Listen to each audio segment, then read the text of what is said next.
Bonjour à toutes et à tous. En ce lundi 29 septembre, je voudrais vous faire un petit focus, un petit point sur une action qui est emblématique de mes recommandations boursières de ces 2 dernières années, on va dire 2024 et 2025. Il s'agit de Hop Mobility. Alors, nous allons faire un petit point parce qu'on voit que, d'une part, le titre se porte bien. Hein, il suffit de regarder le graphique sur un an et vous le constaterez. Voilà. Sur 6 mois, c'est encore mieux. Ah, c'est même assez fulgurant, même, hein, si on voit bien sur 6 mois. Et si on voit sur 5 ans, par contre, là, on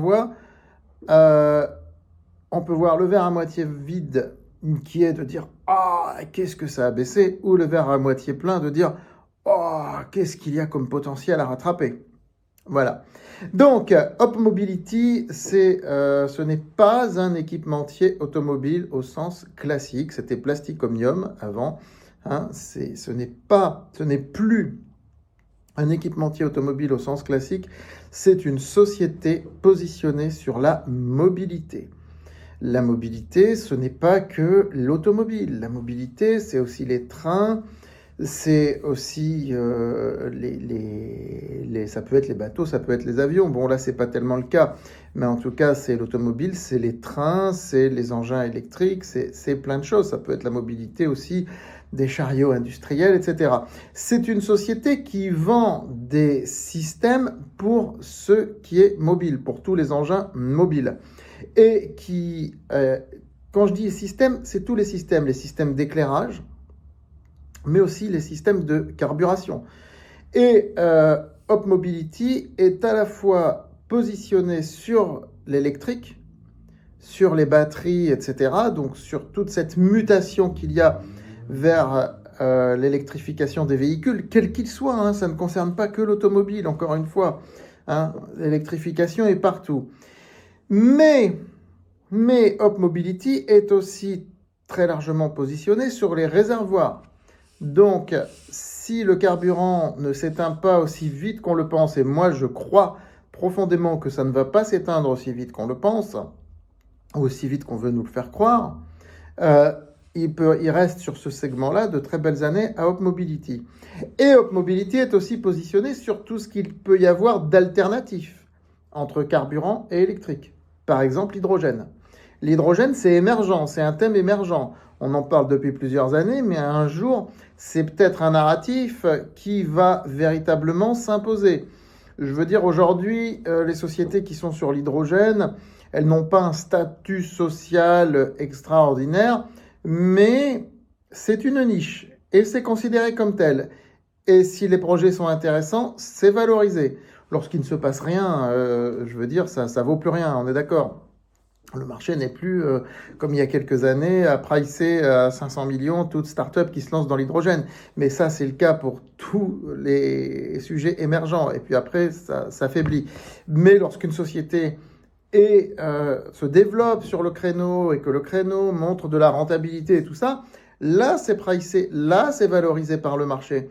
Et ce qu'on observe sur Hop Mobility, ce n'est pas tant que le marché apprécie la croissance du groupe qui est bonne, qui a toujours été et qui continue de l'être parce qu'elle l'était déjà avant, mais c'est que le changement de statut social s'est réalisé véritablement cette année en 2025 parce que aujourd'hui le marché a compris que c'est un acteur global de la mobilité, pardon, et non pas seulement un équipementier automobile de base.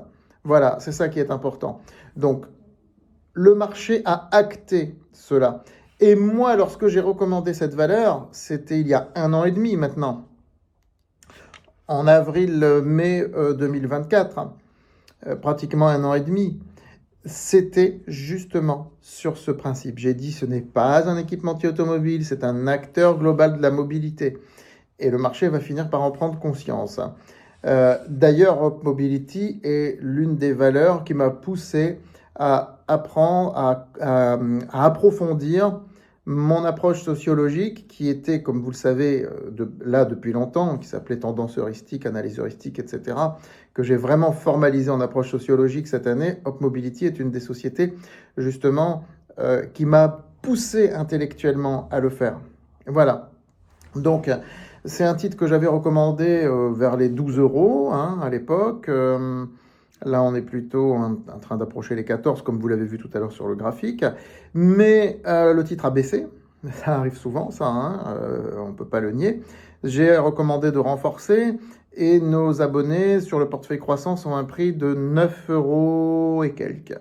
Entre 9 et 10 euros. C'est-à-dire qu'aujourd'hui, quand on a un titre qui est à 13,80, la plus-value, elle est quand même très forte. Elle est pas loin de 40% sur cette ligne.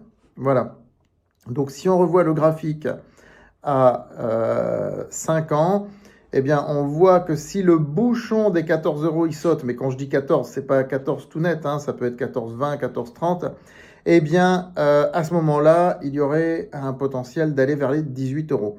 Nous n'y sommes pas, mais en tout cas, ce serait un objectif qui me semble crédible. Voilà, les abonnés à la quinzaine de France Bourse et aussi à notre formule mail expert sur francebourse.com sauront quand est-ce qu'il faudra prendre des bénéfices là-dessus. Hein, évidemment, notre système d'envoi de mail fonctionne très bien à ce sujet-là. Aujourd'hui, Hop Mobility est une valeur importante de notre portefeuille croissance.